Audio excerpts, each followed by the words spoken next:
ஓம் ஐந்து கரத்தனை ஆனை முகத்தனை இந்தின் இளம்பிறை போலும் எயிற்றனை நந்தி மகந்தனை ஞானக் கொழுந்தினை உந்தியில் வைத்தடி போற்றுகின்றேனே. குருர் பிரம்மா குருர் விஷ்ணு குருர் தேவோ மகேஸ்வரः குரு சாக்ஷாத் பரம் பிரம்ம தஸ்மை ஸ்ரீ குரவே நமः. சரஸ்வதி நமஸ்துभ्यं வரதே காமரூபிணி வித்யாரம்பं கரிஷ்யாமி சித்திர்பவது மே சதா. ஹரி ஓம்.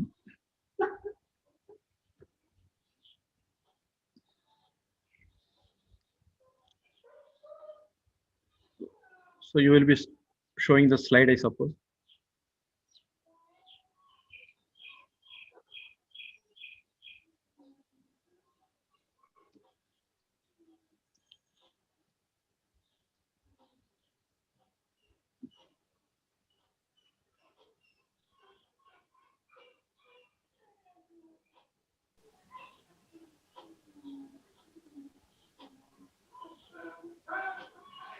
So last class we saw that Dakshinamurti Guru பத்தி பார்த்தோம். அதுல தக்ஷணாமூர்த்தி பார்த்தோம்.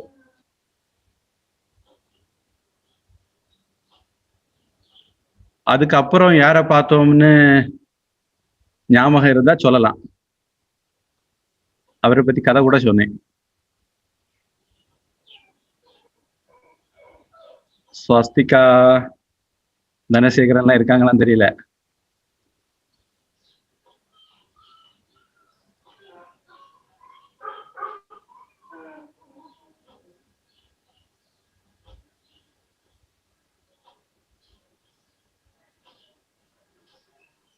தக்ஷணாமூர்த்திக்கு அப்புறம் நாம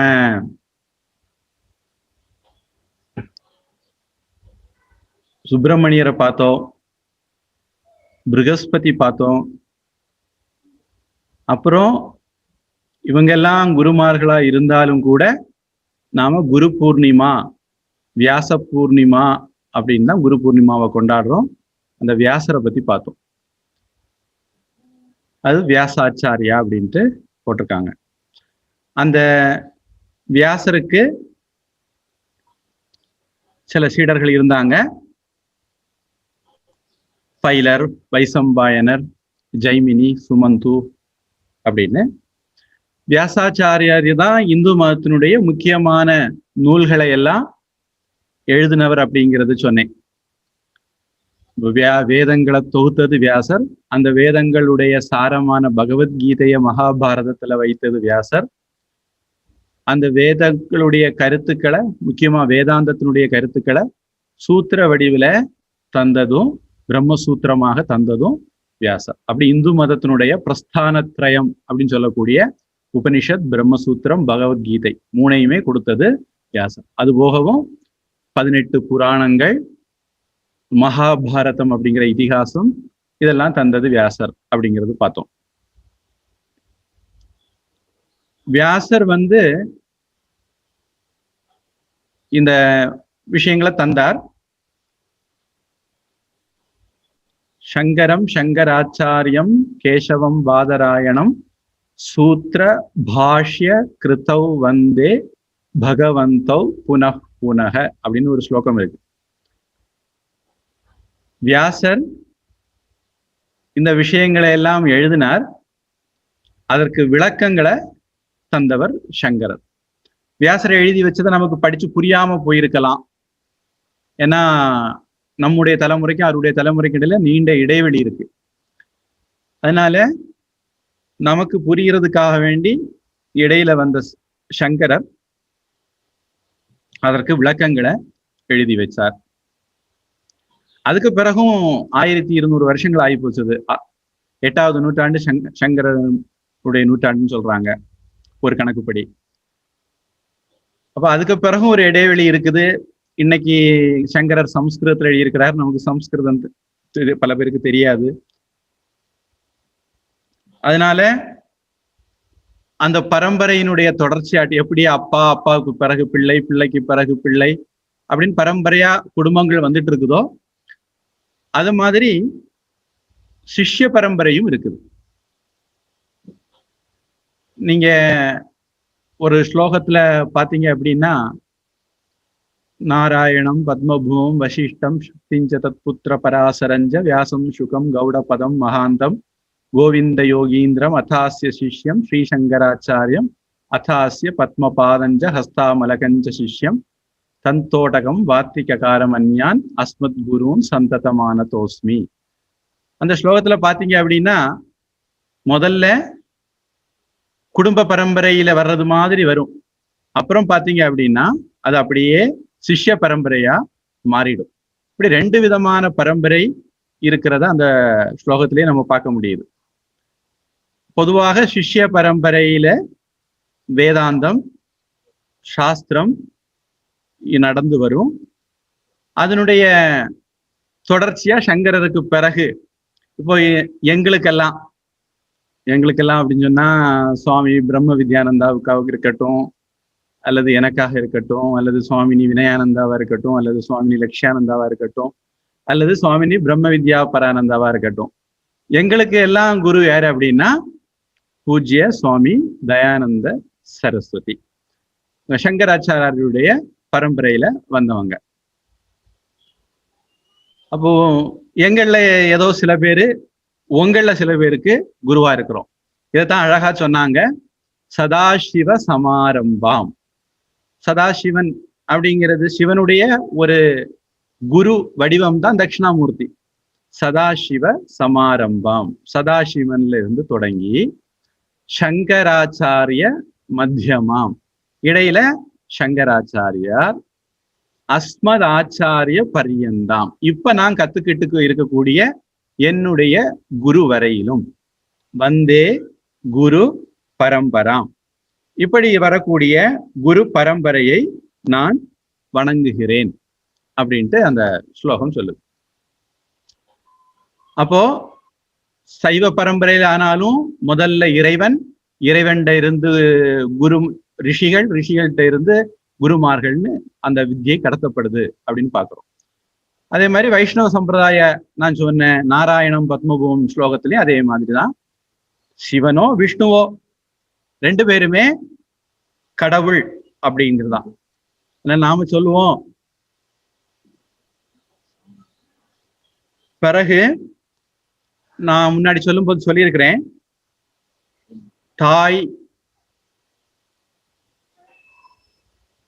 தாயாக எல்லாருக்கும் இருக்கிறவர், ஆனா தனக்கு தாய் இல்லாதவர், தாயிலி தந்தையிலி அப்படின்னு தேவாரம்.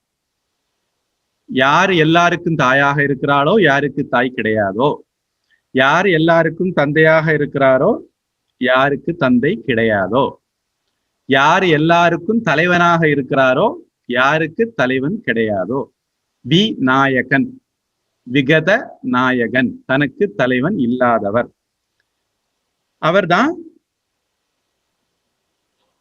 இறைவன் கடவுள் அப்படின்னு பார்த்தோம். அதனால அவருக்கு தாயுமானவர் அப்படிங்கிற ஒரு பேர் கூட சிவபெருமானுக்கு உண்டு. பொதுவா சொல்லுவாங்க பிரிஹி விருத்தவ் அப்படி சம்ஸ்கிருதத்துல பிரிஹிங்கிற அர்த்தத்துக்கு பெருசுன்னு அர்த்தம். பெருசுன்னா ஒரு கடுகை விட, அணுவை விட கடுகு பெருசு, கடுகை விட நல்ல மிளகு பெருசு, மிளகு புரியும் நினைக்கிறேன், மிளகை விட இலந்த பழம் பெருசு, இலந்த பழத்தை விட கொய்யாக்காய் அல்லது ஆப்பிள் பெருசு. ஆப்பிள் உங்களுக்கு எல்லாரும் தெரியும் நினைக்கிறேன். அது ஆப்பிளை விட ஒரு ஃபுட்பால் பெருசு, அந்த ஃபுட்பாலை விட இந்த பூமி பெருசு. இப்படி நாம சின்னது பெருசுன்னு சொல்லும் போது எப்பவுமே ஒரு கம்பேரிசன் தான். சின்னதை வச்சு பார்க்கும்போது இன்னொன்னு பெருசு, பெருசை வச்சு பார்க்கும்போது இன்னொன்னு சின்னது. பெருசுக்கெல்லாம் பெருசு எதுவோ அதுதான் நாம பிரம்மம் அப்படின்னு சொல்றோம். அந்த பிரம்மம் அதனுடைய ஒண்ணு, அத அதனுடைய சக்தியோட சேர்ந்து பார்த்தா பிரம்மம் சக்தின்னு ரெண்டு. அந்த பிரம்மம் சக்திய சைவர்கள் சிவம் சக்தின்னு சொல்லுவாங்க, சிவன் பார்வதின்னு சொல்லுவாங்க. வைஷ்ணவர்கள் விஷ்ணு மகாலட்சுமி அப்படின்னு சொல்லுவாங்க. அப்படி பேரு கொடுத்து சொல்றோமே தவிர அடிப்படையில் என்னன்னா கடவுள் அப்படிங்கிற அர்த்தம் தான். அப்போ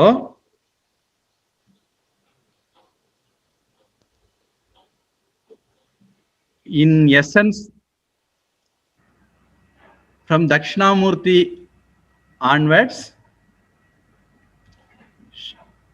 in between Shankaracharya, then Pujya Swamiji, then Brahma Vidyanji, and we, all of us, constitute a chain of Guru Shishya Parampara. And you people continue bear the torch further, whoever listens to this. So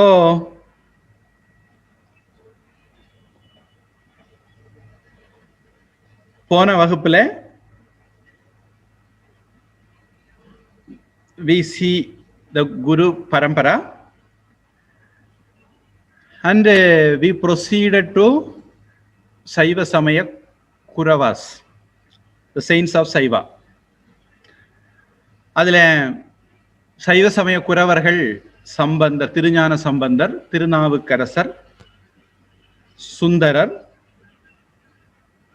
Manikkavasagar அப்படின்னு 4 பேர் அப்படின்னு பார்த்தோம். இதுல முருகன் தான் திருஞான சம்பந்தராக அவதரித்தார் அப்படின்னு ஒரு நம்பிக்கை, வலுவான கருத்து இருக்கு. பல இடங்கள்ல அது சொல்லப்பட்டிருக்கு சைவ நூல்கள்ல. சுவாமிஜி, ஒரு சித்தர் இருந்தார். Swamiji, yes, sorry to disturb. நீங்க அந்த ஓம்கார ரிவிஷன் செய்ய போறேன்னு சொன்னீங்க, அது இப்போவா அப்புறமா? the presentation ready? Dharman, is it ready? Dharman? No, which you prefer to continue and do later, or you want to? After this I will tell. Okay. After this you tell him, then he will play. Yeah. ஒரு சித்தர் தான் அப்பர் அல்லது திருநாவுக்கரசராக அவதரித்தார். ஆலால சுந்தரர் அப்படிங்கிற சிவபெருமானுடைய அணுக்க தொண்டர் ஒருவர் தான் சுந்தரராக அவதரித்தார். நந்தி தான் மாணிக்க வாசகராக அவதரித்தார் அப்படின்னு சொல்லுவாங்க.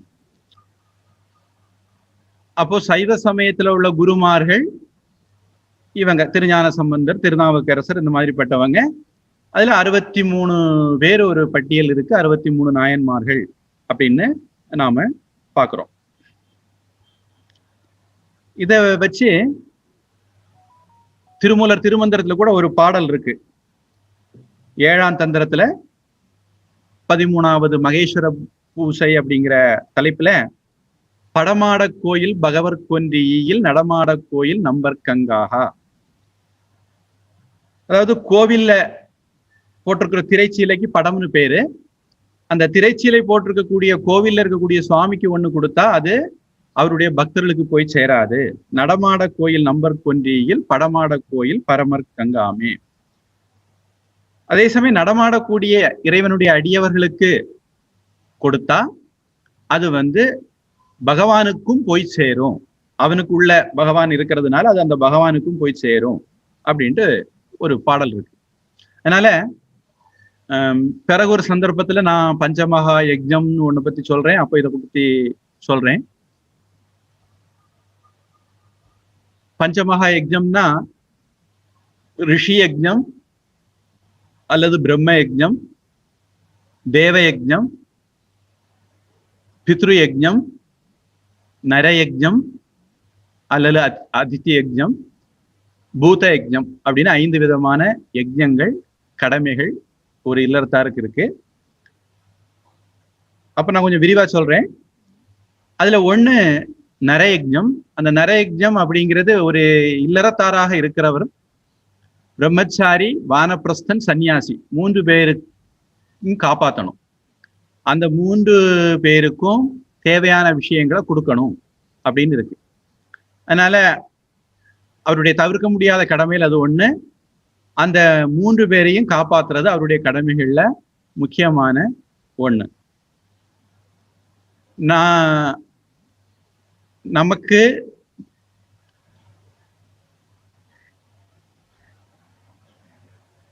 புண்ணியம் இருந்ததுன்னா நம்மளை சுத்தி நமக்கு குருமார்கள் அமைவாங்க. அந்த குருமார்களை நாம கண்ணே போல காப்பாற்றுறது நம்முடைய கடமைகள்ல முக்கியமான ஒண்ணு. அதைத்தான் அந்த திருமந்திரம் சொல்லுது. பொதுவா இறைவனுடைய அடியார்கள் அவர்கள் தான் பெரியவங்க அப்படின்ட்டு திருமந்திரத்துல சொல்லியிருக்கு. அடியாருக்கும் அடியேன்னு சுந்தரருக்கு சிவபெருமானே அடியெடுத்து கொடுத்து திருத்தொண்ட தொகை பாட வச்சார். அதே மாதிரி நாயன்மார்கள் வாழ்க்கையிலையும் நாம பாக்குறோம், சிவபெருமான கும்பிட்டவங்களை விட சிவபெருமான கும்பிட்டவங்களுக்கு தான் அதிகமான இறை அருள் கிடைச்சிருக்கு அப்படிங்கிறத பாக்குறோம். கீதையில கிருஷ்ணனே கூட ஞானி தூ ஆத்மைவ மேமதம், நானே ஞானியாக இருக்கிறேன், சாதுக்களாக நானே இருக்கிறேன் அப்படின்னு சொல்லியிருக்கிறார். அதனால கடவுளை கும்பிடுறதும் சாதுக்களை கும்பிடுறதும் ஒண்ணுதான், கடவுளை கும்பிடுறதும் குருமார்களை கும்பிடுறதும் ஒண்ணுதான், கடவுளை கும்பிடுறதும் இறை பக்தர்களை கும்பிடுறதும் ஒண்ணுதான் அப்படிங்கிறது நாம இந்த இடத்துல நல்லா ஞாபகம் வச்சுக்கணும். குருமார்கள் கடவுளுக்கு சமமானவர்கள் அப்படிங்கிறத தான் குருர் பிரம்மா, குருர் விஷ்ணுகு, குருர் தேவோ மகேஸ்வரக அப்படிங்கிற இது சொல்லுது. இப்போ இந்த பிரம்மா விஷ்ணு சிவன் 3மாக இருக்கக்கூடியதான் ஓங்காரம் அப்படின்னு முதல் வகுப்புல சொல்லி ஆரம்பிச்சோம். இந்த ஓங்காரத்தை பத்தி போன வகுப்புல ஒரு கேள்வி வந்திருந்தது, அது நாம இப்போ பார்ப்போம். முதல் வகுப்பு நான் தொடங்கும் போதே ஓம் அப்படிங்கிற மந்திரம் சொல்லித்தான் ஆரம்பிச்சேன். அந்த ஓம் அதுக்கு உள்ளாடி ஆ உ இம் அப்படின்னு 3 எழுத்துக்கள் ஒலியியல் ரீதியா அடங்கி இருக்குது அப்படிங்கிறத பார்த்தோம். அந்த 3 எழுத்துல ஆ அப்படிங்கிற எழுத்து நடராஜர் இந்த யூனிவர்ஸ பிரம்மாண்டத்தை படம் பிடிச்சு காட்டுறார். வேகமாக கோள்கள் எல்லாம் சுற்றி சுழன்று கொண்டு இருக்குது. அதனால அவருடைய ஜடைமுடி கீழே பார்த்து இருக்க வேண்டிய தலைமுடி விரிஞ்சு இருக்கிறத நம்ம பார்க்கிறோம். அவர் அவ்வளவு வேகமா சுழன்று கொண்டு இருக்கிறார் அப்படிங்கிறத அதை சொல்லாம சொல்றாங்க படிச்சவங்க. அது அவருடைய கையில இருக்கிற உடுக்கை பஞ்சபூதத்துல ஒலி ஆகாசத்தை குறிக்குது, கையில இருக்கிற அக்னி பஞ்சபூதத்துல நெருப்பை குறிக்குது. இப்படி பஞ்சபூதங்களை குறிக்கிறது மாதிரி அவருடைய உருவம் வடிவமைக்கப்பட்டிருக்கு. எலக்ட்ரான்ஸினுடைய இயக்கம் தான், கோள்களுடைய இயக்கம் தான் இந்த உலகத்தை நிலைநிறுத்தி வச்சிருக்குது. அதை இந்த நடராஜனுடைய உருவம் காட்டுது. அதுல இம் அப்படிங்கிறது சிவனை குறிக்குது, அப்படிங்கிறது பிரம்மாவை குறிக்குது, மன்னிக்கணும் விஷ்ணுவை குறிக்குது, ஆ அப்படிங்கிறது பிரம்மாவை குறிக்குது. இந்த ஆ அப்படிங்கிறது படைத்தல், ஊ அப்படிங்கிறது காத்தல், இம் அப்படிங்கிறது அழித்தல். இந்த 3 விஷயங்களையும் குறிக்குது. இந்த ஓம்ல பாத்தீங்க அப்படின்னா மேல ஒரு கோடு மாதிரி போட்டு ஒரு புள்ளி போட்டிருக்காங்க. அந்த புள்ளி நாதம் விந்து அப்படின்னு சொல்லுவாங்க. இந்த புள்ளிக்கு விந்து அல்லது பிந்து அப்படின்னு சொல்லுவாங்க. நாத விந்து கலாதி நமோ நமோ அப்படின்னு திருப்புகழ் பாடல் ஒண்ணு இருக்கு. இந்த ஓம்காரத்துல இது அந்த அதுவும் அடங்கி இருக்கு. ஆ ஊயும் நாதவிந்து ரெண்டும் சேரும் போது மறைத்தல் அருளல்ங்கிற 5 தொழிலும் கலந்துருக்குது இந்த இதுல. அப்புறம் ஓம் அப்படிங்கறதுல ஒலியல் ரீதியா ஆ ஊ இம் 3 இருக்குது. நமக்கு இந்த ஓங்காரத்தினுடைய விரிவுதான் காயத்ரி மந்திரம். அது ஓங்காரத்துக்கு என்ன அர்த்தம் அப்படின்னு கேட்டீங்கன்னா அது காயத்ரி மந்திரம். சரி, காயத்ரி மந்திரத்துக்கு அர்த்தம் என்ன அப்படின்னு கேட்டீங்கன்னா அந்த விரிவு தான், அதனுடைய எக்ஸ்பிளனேஷன் தான் வேதம். Meaning of Omkara is Gayatri, meaning of Gayatri is Vedas. அதனால ஓங்காரத்துக்கு அர்த்தம் என்ன அப்படின்னு நமக்கு தெரியணும்னா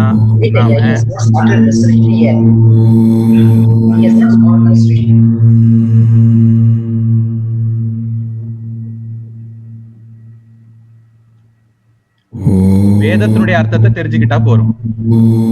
வேதத்துல பொறுத்த வரைக்கும் வேதத்தினுடைய ultimate meaning of Vedas is Vedanta, that is Upanishad.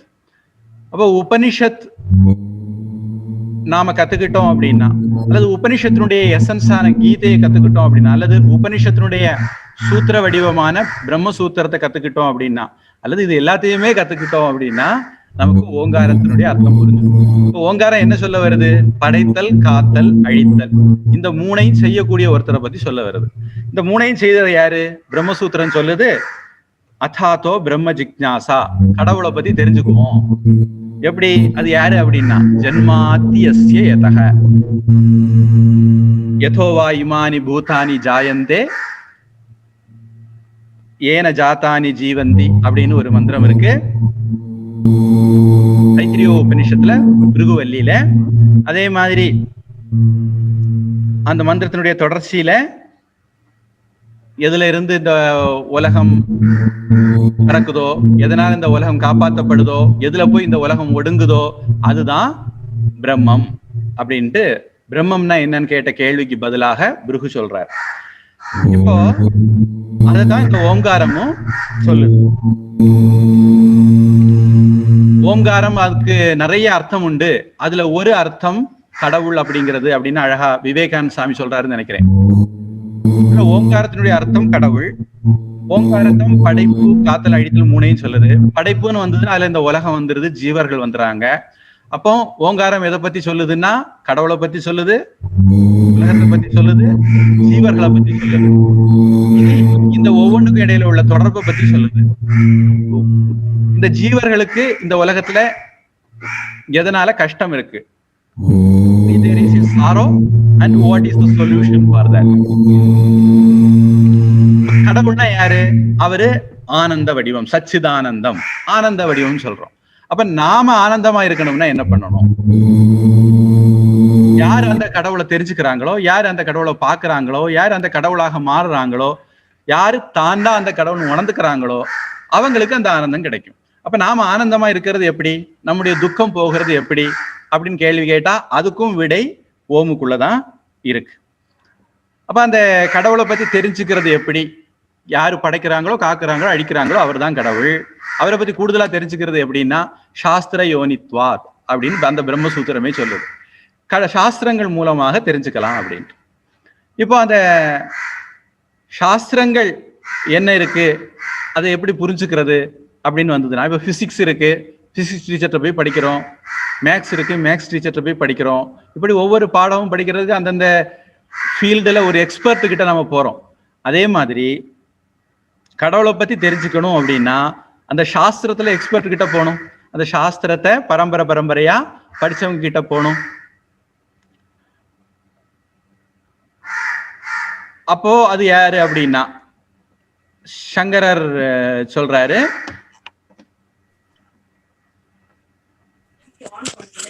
அசம்பிரதாயவித் மூர்க்கவத் உபேக்ஷணீயக. சம்பிரதாயப்படி குரு பரம்பரையில படிச்சு வராதவனை நாம ஒதுக்கிடணும் அப்படின்னு சொல்றாரு. அப்ப சாஸ்திரங்களை குரு பரம்பரையாக யாரு கற்று வந்தாங்களோ அவர்களை நாம குருவா எடுத்துக்கிட்டு அவங்க கிட்ட கத்துக்கணும். அப்ப பொதுவா இந்திய பாரம்பரியத்துல பாத்தீங்க அப்படின்னா குரு அவர் சாஸ்திரத்தை படிச்சிருப்பார், தன்னுடைய குருவிட்ட இருந்து அவர் நமக்கு சாஸ்திரங்களை பத்தி சொல்லுவார். அந்த சாஸ்திரங்களுடைய அர்த்தம் என்னவோ அது ஓம்காரத்தினுடைய பிரணவத்தினுடைய அர்த்தம் தான். அப்ப அதனுடைய கருப்பொருள் யாருன்னா பகவான். அது நமக்கு கொடுக்கிற ரிசல்ட் என்னன்னா நிம்மதி, சந்தோஷம்.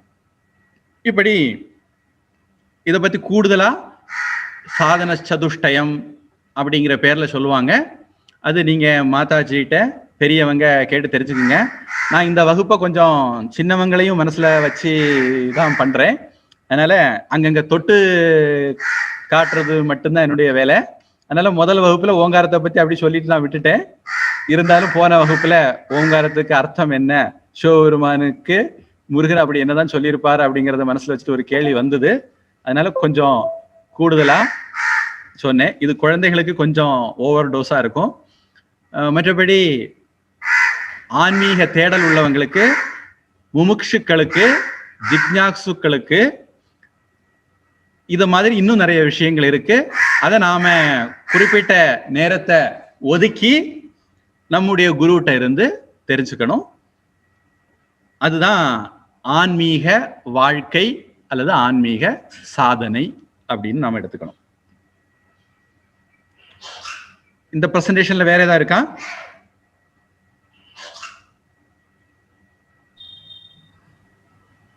இது விஷ்ணு, அவருடைய நாபியில இருந்து பிரம்மா வரார். இதுக்கு ஒரு அழகான தமிழ் பாடல் கூட இருக்கு, அதை வேணா சொல்லிடுறேன். ஔவையார் கிட்ட போய் கேட்டாங்களாம், எது பெருசு அப்படின்னு. நான் கொஞ்சம் முன்னாடி உங்கள்கிட்ட சொன்னேன், பெருசுக்கெல்லாம் எது பெருசோ அதான் பிரம்மம்னு.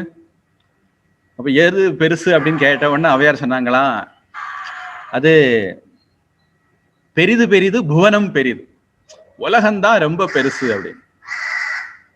அப்புறம் யோசிச்சாங்க, இதே மாதிரி ஒரு கதை தான் பிருகுவல்லியிலையும் வருது.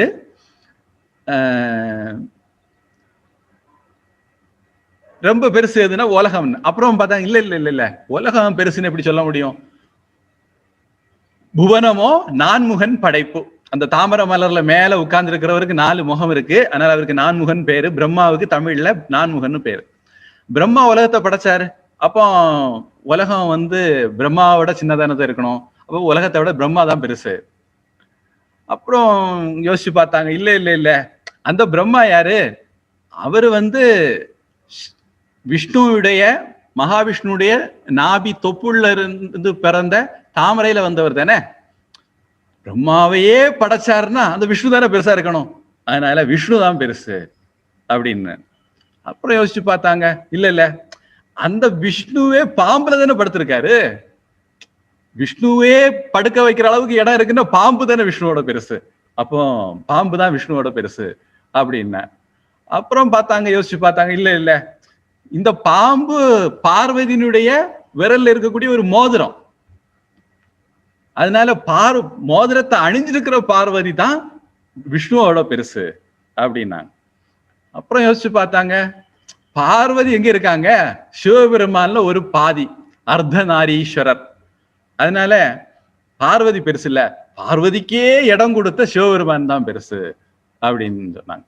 அப்புறம் யோசிச்சு பார்த்தாங்க, அது கூட இல்லையே, சிவபெருமான் எங்க இருக்காரு? சிவபெருமான் அவருடைய பக்தர்களுடைய இதயத்துல இருக்கிறார்.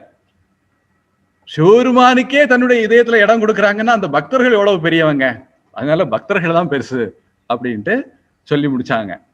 அந்த பாடல், பெரிது பெரிது புவனம் பெரிது, புவனமோ நான்முகன் படைப்பு, நான்முகன் கரியமால் உந்தியில் வந்தோன், கரியமாலோ அரவணை துயின்றோன், அறவோ உமையவள் சிறுவிரல் மோதிரம், உமையோ ஈசர்தம் பாகத்து ஒடுக்கம், ஈசனோ தொண்டர்தம் உள்ளத்து ஒடுக்கம், தொண்டர்தம் பெருமை சொல்லவும் பெரிதே. இதைத்தான் நான் கொஞ்சம் முன்னாடி சொன்னேன். இறைவனுடைய அடியார்கள், சாதுக்களை நாம கடவுளுக்கு சமமாக மதிக்க வேண்டும். சொல்ல போனா கடவுளை விட பெருசுன்னே சொல்லி ஔவையார் முடிச்சிட்டாங்க. பொதுவாக நம்ம நாட்டு பாரம்பரியத்துல எப்பவுமே இறை அடியார்கள், ஞானிகள் கடவுளோட பெருசாகவே கருதப்பட்டிருக்காங்க. அதனாலதான் நாம இறை அடியார்களுக்கெல்லாம் கோவில்கள் வைத்து சித்தர்கள் சமாதி அப்படின்லாம் வழிபடுறோம். சொல்லுவாங்க, பிரபலமான கோவில்கள் எல்லாம் பாத்தீங்கன்னா அது எல்லாமே சித்தர்கள் சமாதி. பழனி வந்து போகர் சித்தருடையது, திருமூலருடையது, ஒரு கோவில் இருக்கு, எனக்கு சரியா ஞாபகம், திருவாடுதுறையில் இருக்கிற கோவில் நினைக்கிறேன். அது மாதிரி ராமதேவன் ஒரு சித்தருடையது தில்லைன்னு நினைக்கிறேன். இப்படி முக்கியமான கோவில்கள் எல்லாம் பார்த்தீங்கன்னா ஒவ்வொரு கோவிலுக்கு பின்னாடியும் ஒரு சித்தர் சமாதி இருக்கும். அதனால இறைவனுடைய அடியார்கள் வாழ்ந்து இறந்த இடங்கள்ல சமாதி எழுந்து அந்த இடங்கள்ல இறை அருள் விளங்கி இருக்கு. அதனால பின்னாடி அதெல்லாம் பெரிய கோவில்களா மாறி இருக்கு அப்படிங்கிறத தமிழக கோவில்கள் வரலாறு நமக்கு சொல்லுது. அதனால இறைவனுடைய அடியார்களை நாம எப்பவுமே கண்ணே போல பொன்னே போல காப்பாற்றணும். அவர்களுக்கு நம்மால முடிஞ்ச எல்லாத்தையும் நாம செய்யறது இறைவனுக்கே செய்கிறது. இறைவன் எங்க இருக்காரு, அவரை எப்படி தேடி போய் கண்டுபிடிக்கிறது அப்படிலாம் சில பேர் அறிவுபூர்வமா கேள்வி கேட்பாங்க. கஷ்டமே பட வேண்டாம். நீங்க உங்களை சுத்தி இருக்கக்கூடிய இறை அடியார்கள் யாருன்னு பாருங்க, இறைவனுக்காக தன்னுடைய வாழ்க்கையை அர்ப்பணிச்சவங்க யாருன்னு பாருங்க, அவங்கள நீங்க வழிபடுங்க. அது இறைவனையே வழிபட்டதாகும். அது இந்த ஸ்லோகத்துல ஔவையார் சொல்றாங்க. அதனால விஷ்ணுவினுடைய உந்தியிலிருந்து பிரம்மா உற்பத்தியான படம் தான் இது. பிரம்மா காப்பாற்றக்கூடியவர், படைக்கிற பிரம்மாவை அவர் படைச்சார் அப்படிங்கிறது இந்த படம் காட்டுது. அடுத்து ஊ அப்படிங்கிறது விஷ்ணுவை குறிக்குது, காத்தல் தொழிலை குறிக்குது.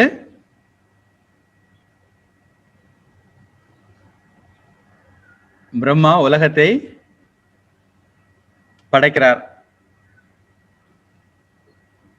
தாவரங்கள், பறவைகள், ஊர்வன, பரப்பன, மனிதர்கள் எல்லாரையுமே பிரம்மா தான் படைக்கிறார்.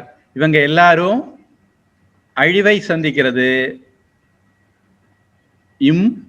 ருத்ரனால சிவபெருமானுடைய ஒரு வடிவம் ஆக கருதப்படுறார். சிவன் தான் ஐந்தாகவும் இருந்து தொழில் செய்கிறார், பிரம்மாவாக இருந்து படைக்கிறதும் அவர் தான் அப்படின்னு சைவ மதத்துல சொல்லுவாங்க. ஒரே தெய்வம் தான் வேற வேற தொழிலை செய்யும் போது அவருக்கு வேற வேற பேருங்கிறத நான் ஏற்கனவே ஒரு வகுப்புல ரொம்ப தெளிவா சொல்லியிருக்கிறேன். அதனால பிரம்மம் ஒண்ணு, அது படைக்கும் போது பிரம்மான் அதுக்கு பேரு, காக்கும் போது விஷ்ணுன்னு அதுக்கு பேரு, அழிக்கும் போது ருத்ரன் அப்படின்னு பேரு. இது ருத்ரனுடைய ஒரு வடிவம் உங்களுக்கு காட்டுறாங்க. சிவபெருமானுடைய ஒரு வடிவம் தான் ருத்ரன். இந்த ஓம் அப்படிங்கிறதுல இது எல்லாமே அடங்கி இருக்கு. ஒரு வித்து முளைத்து செடியாக மாறுகிற படம் காட்டியிருக்காங்க.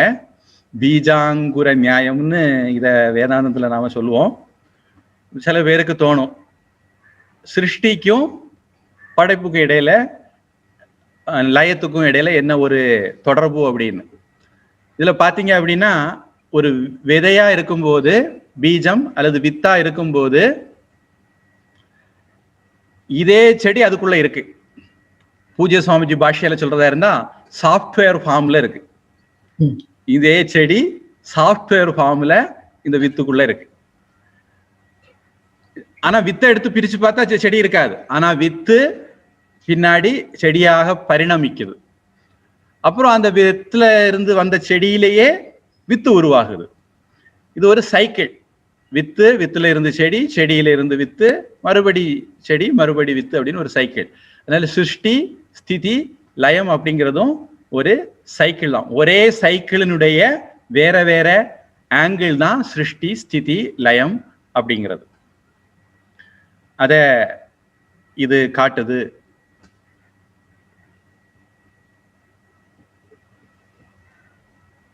That's all, Dharman.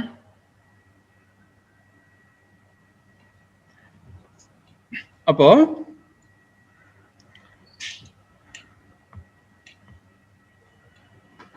இப்போ குரு அப்படிங்கிறவர் நம்ம வாழ்க்கையில ரொம்ப முக்கியமான இடத்தை வகிக்கிறார்.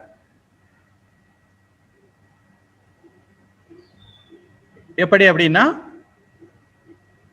சாஸ்திரங்களை நமக்கு புரிய வைக்கிறதுனால. அதனால்தான் நீங்க மாதாஜிட்ட கேட்டிருக்கலாம், சமாதி ஷட்க சம்பத்தின்னு ஒரு இது இருக்குது. அதுல குரு வேதாந்த வாக்கியேஷு ஸ்ரத்தா, சாஸ்திரமும் குருவும் ஒரே பேக்கேஜ். ரெண்டும் ஒட்டி பிறந்த ரெட்டை குழந்தைகள் மாதிரி ஒருத்தர் பிரிக்க முடியாது. அப்போ நமக்கு கடவுளை பத்தி தெரியணும். உலகம்னா என்ன, கடவுள்னா என்ன, உயிர்கள்னா என்ன, இவங்க 3 பேருக்கு இடையில என்ன தொடர்பு, உயிர்கள் வாழ்க்கையில நிம்மதியா இருக்கிறது எப்படி, சந்தோஷமா ஆனந்தமா இருக்கிறது எப்படி, இந்த மாதிரி விஷயங்களை எல்லாம் தெரிஞ்சுக்கணும்னா நமக்கு சாஸ்திரங்கள்ல அதற்கான விடைகளை பெரியவங்க ரிஷிகள் எழுதி வச்சிருக்காங்க. அதை புரிஞ்சுக்கிறது அப்படிங்கிறது அவ்வளவு எளிமையான காரியம் இல்லை. ஒரு தமிழ் செய்யுள் தான், அதனுடைய எசன்ஸை நான் சொல்றேன். குரு எவ்வளவு முக்கியங்கிறத இந்த இது சொல்லுது. ஒரு ஊர்ல ரொம்ப படிச்ச ஒருத்தர் இருந்தார். படிப்புன்னா படிப்பு அவருக்கு தெரியாத சப்ஜெக்டே கிடையாது, அவ்வளவு பெரிய படிப்பாளி. ஒரு நாள் அவர் ஒரு புத்தகத்தை படிச்சார், அதுல ஒரு செய்யுளை படிச்சார், ஸ்லோகத்தை படிச்சார். படிச்சுட்டு அவரு யாராவது வாந்தி எடுத்தா அதை சாப்பிட ஆரம்பிச்சார், மற்றவங்களுடைய எச்சில சாப்பிட ஆரம்பிச்சார், பிணம் மூடின துணிய எடுத்து உடுத்த ஆரம்பிச்சார். இது அந்த ஊர்ல உள்ள சாமானிய ஜனங்களுக்கு இதை பார்க்கும்போது ஒண்ணுமே புரியல. இவர் பெரிய அறிவாளி ஆச்சுத, விவரம் உள்ளவர் ஆச்சுத, இவர் ஏன் இப்படி எல்லாம் பண்றாரு?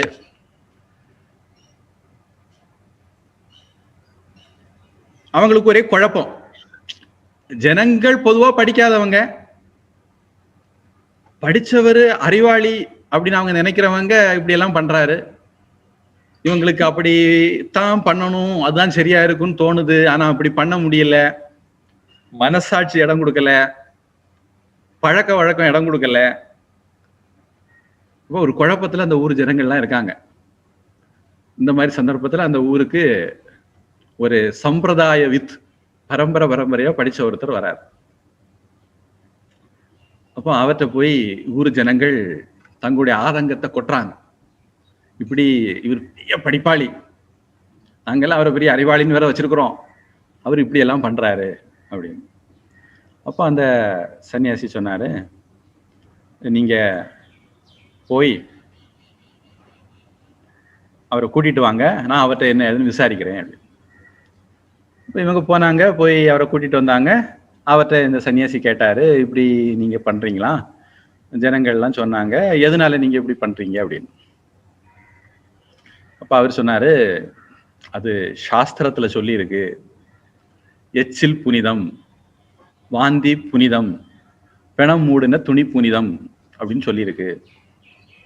அது உண்மைதான், அது ஒரு புக்கில் அப்படி சொல்லியிருக்கு. அப்போ இந்த சன்னியாசி சம்பிரதாய வித் குரு பரம்பரையில வந்த இவர் அவர்கிட்ட சொன்னாராம், நீங்க படிச்சது சரிதான், ஆனா அந்த படிச்சதனுடைய அர்த்தம் நீங்க நினைச்சது மாதிரி இல்ல.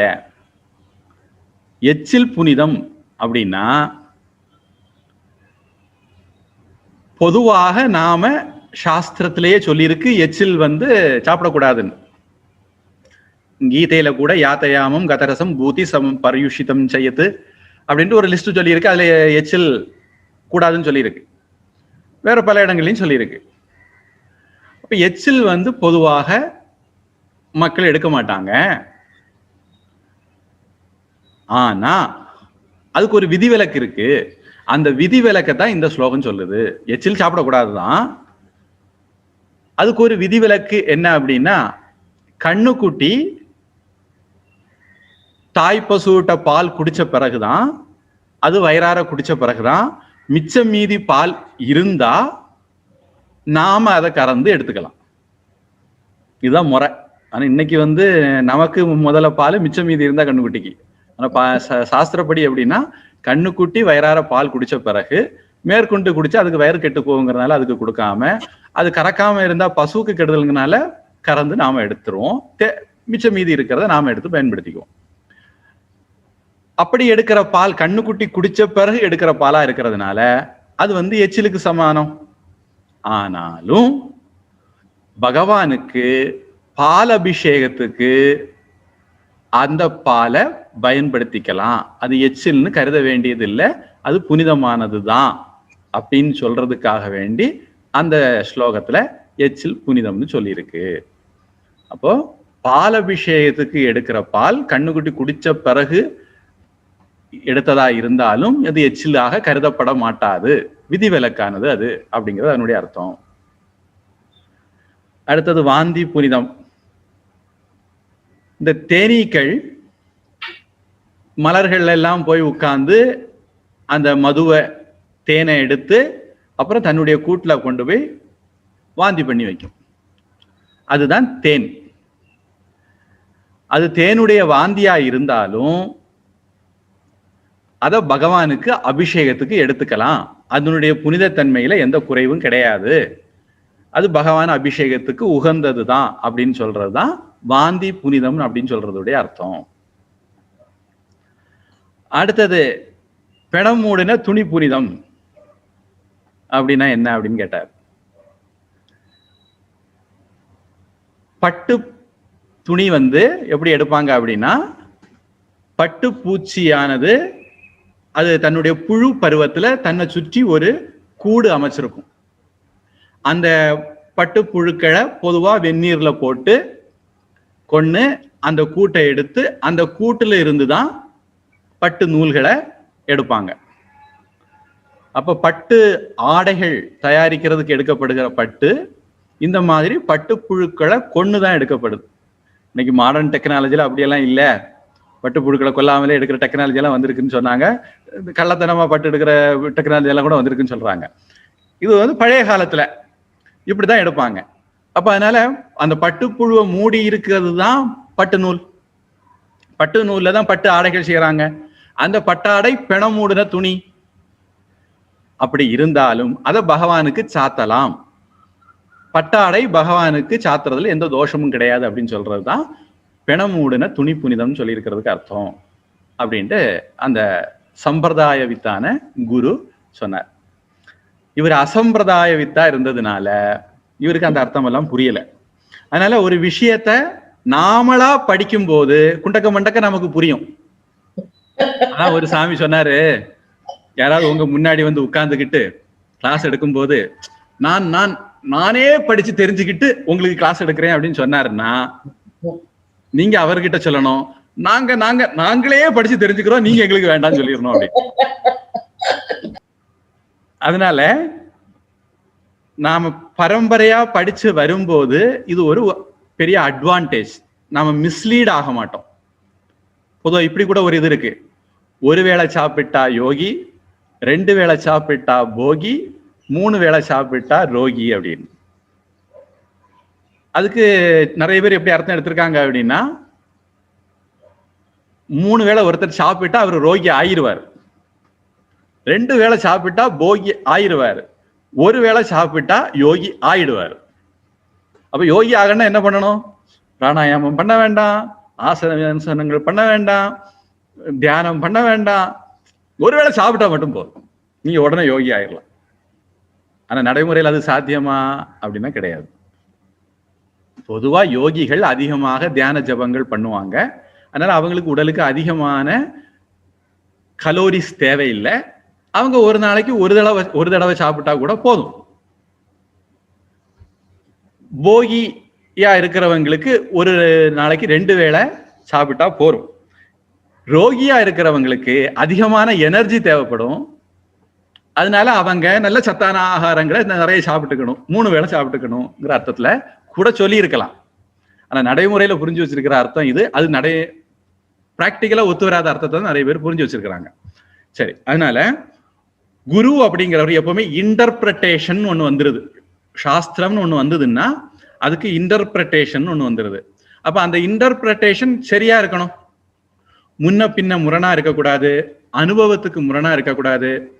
அதுதான் ஆதிசங்கரர் அழகா சொல்லுவாரு, ஸ்ருதி யுக்தி அனுமானம்.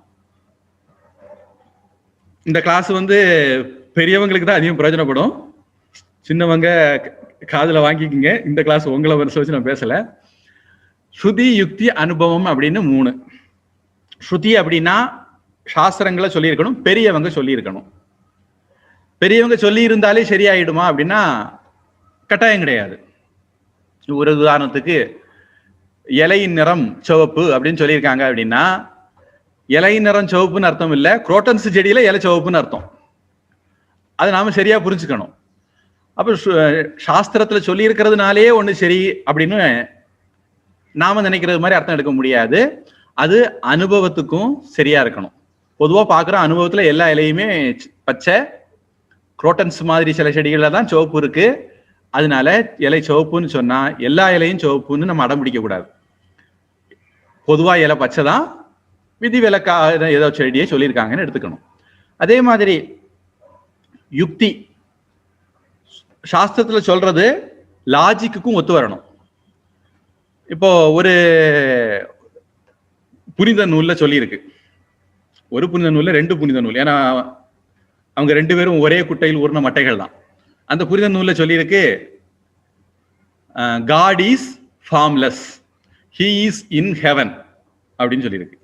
கடவுளுக்கு உருவம் கிடையாதான், ஆனா அவர் சொர்க்கத்துல இருக்கிறாராம். கடவுளுக்கு எப்ப உருவம் இல்லையோ அப்புறம் எப்படி அவன் ஆம்பளைன்னு கண்டுபிடிச்சாங்கன்னு தெரியல. அதே மாதிரி அவங்க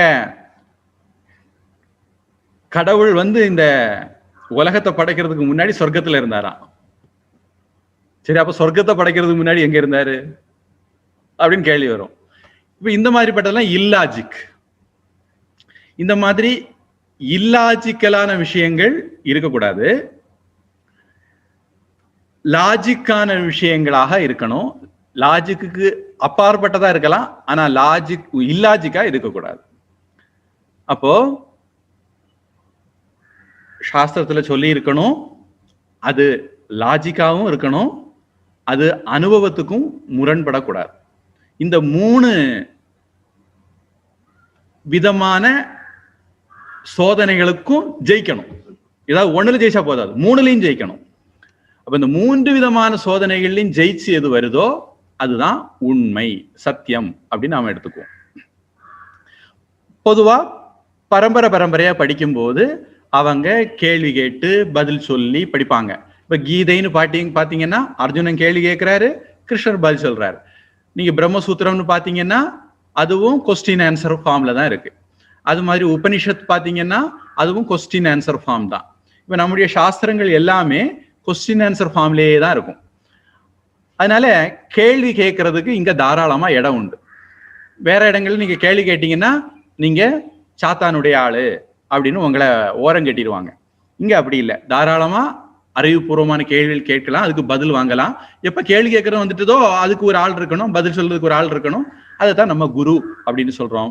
அதனால குரு அப்படிங்கிறவர் ஒரு ஹிந்துவினுடைய வாழ்க்கையில ரொம்ப முக்கியமானவர்.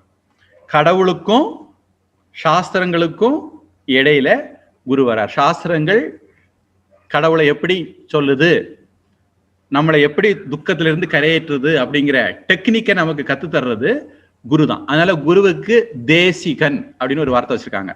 தேசிகன்னா வழிகாட்டுறவர், திசை, அதுல இருந்து வந்தது தேசிகன், வழிகாட்டுகிறவர் அப்படிங்கிற அர்த்தத்துல குருவுக்கு தேசிகன் கூட ஒரு பேர் உண்டு.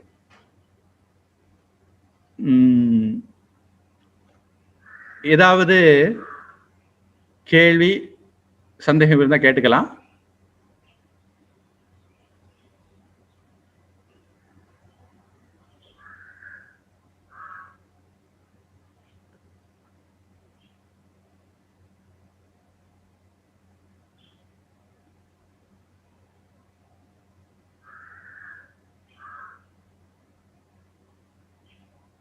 இல்லைங்கிற பட்சத்துல நான் டாபிக் தொடர்றேன். இருக்குன்னு நினைக்கிறேன். தர்மேந்திரன் ஜிட்ட இருக்குன்னு நினைக்கிறேன். இல்ல இல்ல இல்ல சரி. இப்போ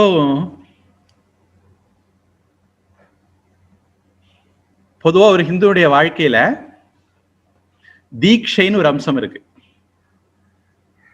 இப்ப நான் சொல்றது நமக்கு அன்றாட வாழ்க்கைக்கு பயன்படக்கூடிய ஒரு விஷயம், ஆன்மீகத்துக்கு ரொம்ப தேவையான ஒரு சாதனை. நம்ம வாழ்க்கையில தீட்சைன்னு ஒண்ணு இருக்கு. இந்த தீட்சையில பொதுவாக குரு மூலமாக தீட்சை வாங்குவாங்க. இந்த தீட்சையில சில அம்சங்கள் இருக்கு. ஒண்ணு மந்திர தீட்சை.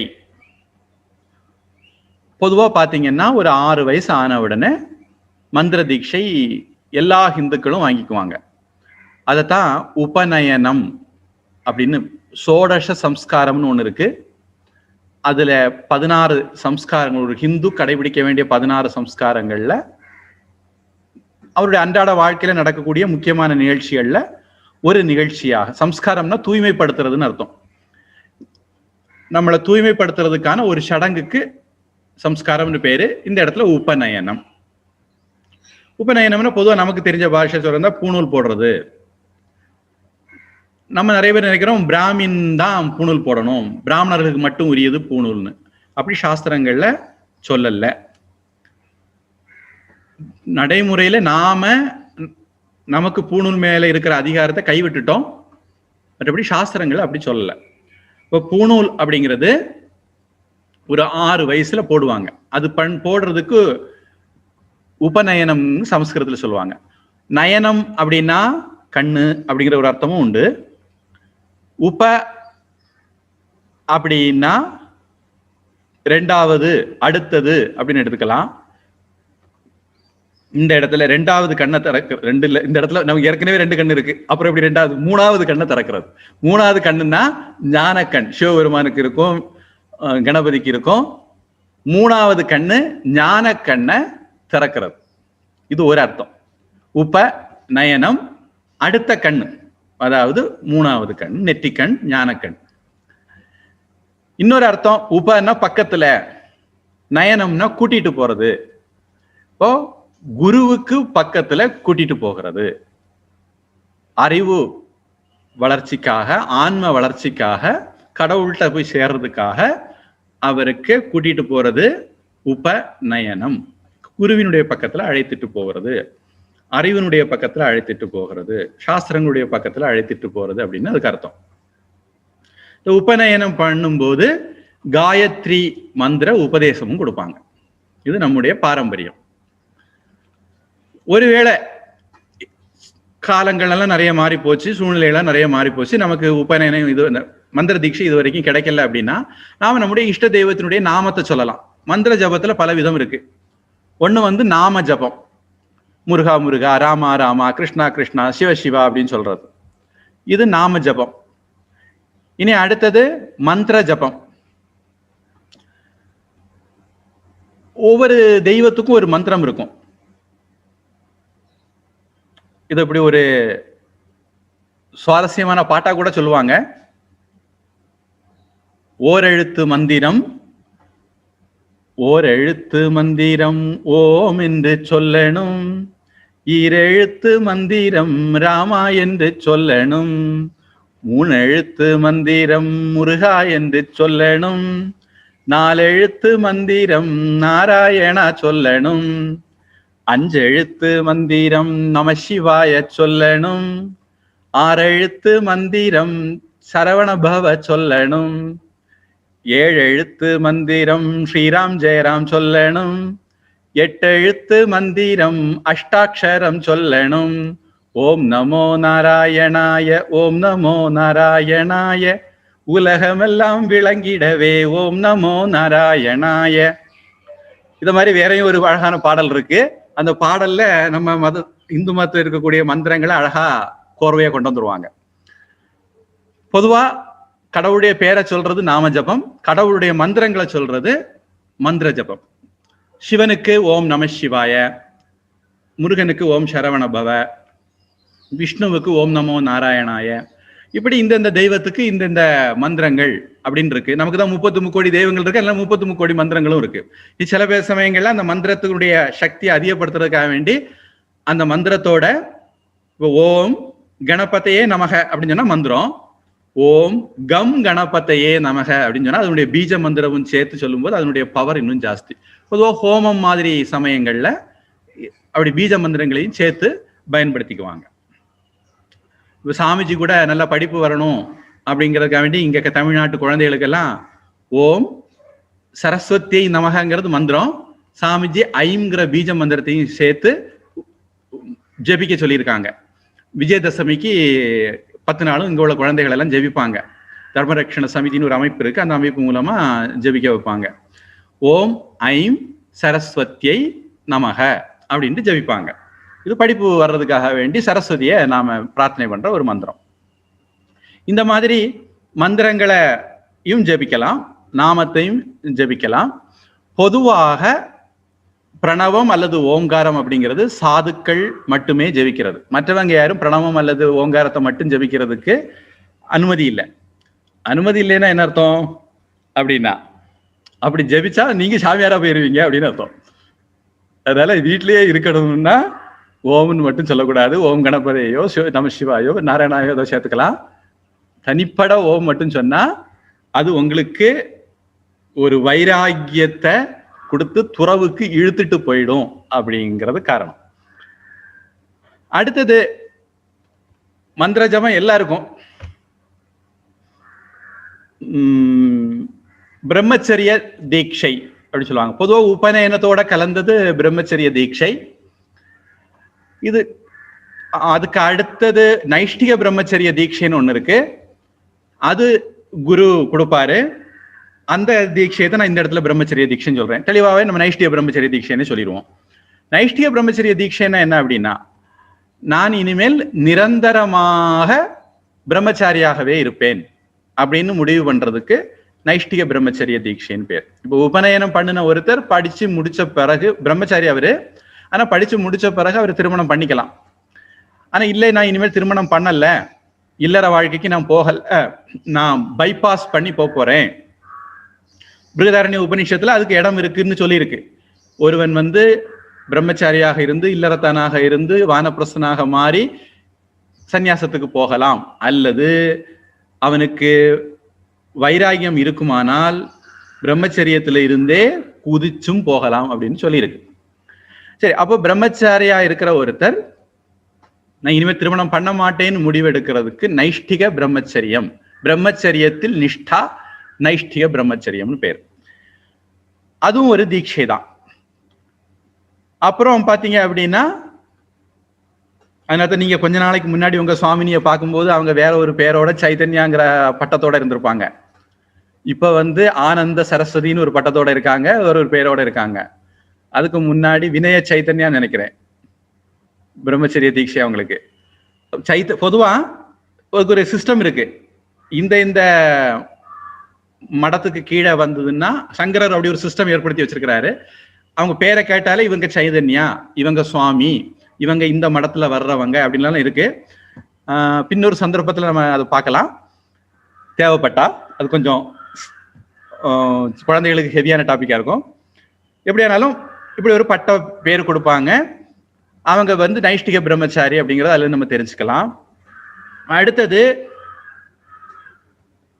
நான் இனிமேல் இறைவனுக்காக தன்னுடைய வாழ்க்கையை அர்ப்பணிக்கிறேன், முழு நேரமும் நான் இறைவனையே நினைக்க போறேன், சாஸ்திரங்களையே, இறைவனை பற்றி சொல்லக்கூடிய சாஸ்திரங்களையே நினைக்க போறேன், அதுவே நான் பிரச்சாரம் பண்ண போறேன் அப்படிங்கிற மாதிரி ஒரு முடிவு எடுக்கிறவங்களுக்கு சந்நியாச தீட்சைன்னு உண்டு. அதுவும் குருவே கொடுப்பாரு. சந்நியாச தீட்சை எடுத்துக்குவாங்க. இப்படி தீட்சைகள் இருக்கு. இதற்கு மேல சைவ மதத்தை சேர்ந்தவங்க சிவ தீட்சை எடுத்துக்குவாங்க. வைஷ்ணவ மதத்தை சேர்ந்தவங்க வைஷ்ணவ தீட்சை எடுத்துவாங்க. பஞ்ச சம்ஸ்காரம்னு அவங்களுக்கு சொல்லுவாங்க. சங்கு சக்கரம் எல்லாம் பொறிச்சு பண்ணுவாங்க. சீக்கிய சம்பிரதாயத்துல கூட அந்த மாதிரி ஒரு இது இருக்கு. அதுவும் ஒரு விதமான தீட்சைகளை சேர்ந்ததுதான். அந்தந்த மதத்தை பொறுத்து அந்த தீட்சைகள் எடுத்துக்குவாங்க. இந்த மதத்தை சார்ந்தவர்கள். அது யாருக்கு இஷ்ட தெய்வம் சிவனோ அவங்க சைவர்கள், யாருக்கு இஷ்ட தெய்வம் விஷ்ணுவோ அவங்க வைஷ்ணவர்கள். இதுதான் சைவ வைஷ்ணவர்களுக்கான விளக்கம். விஷ்ணு கிடையாதுன்னு சொல்றாலும் சைவன் கிடையாது, சிவன் கிடையாதுன்னு சொல்றாலும் வைஷ்ணவர் கிடையாது. அது அவங்க மதத்துக்கு விரோதமான போக்கு. அவங்க மதங்களே அதை அனுமதிக்கல. சில பேர் அறியாமையினால அப்படி இருக்கலாம். பொதுவா நமக்கு இஷ்ட தெய்வம் எதுவோ நாம அந்த மதத்தை சேர்ந்தவங்களாகிறோம். நாம எல்லா தெய்வங்களையும் அந்த இஷ்ட தெய்வத்துல நாம பார்க்கிறோம் அப்படிங்கிறது அதனுடைய இது. தொடர்ந்து நாம அடுத்த வகுப்புல பார்ப்போம். பிரார்த்தனை. ஓம் வான்முகில் வழாது பெய்க மலிவளஞ்சுரக்க மன்னன் கோன்முறை அரசு செய்க குறைவிலாது உயிர்கள் வாழ்க நான்மறை அறங்கள் ஓங்க நற்றவம் வேள்வி மல்க மேன்மைகொள் சைவ நீதி விளங்குக உலகமெல்லாம் வாழ்க அந்தணர் வானவரானினம் வீழ்க தன்புனல் வேந்தனும் ஓங்குக ஆழ்க தீயதெல்லாம் அரண்நாமமே சூழ்க வையகமும் துயர் தீர்கவே. ஹரிஹி ஓம் தத்சத் சர்வம் பிரம்மார்ப்பணமஸ்து ஸ்ரீ கிருஷ்ணார்ப்பணமஸ்து.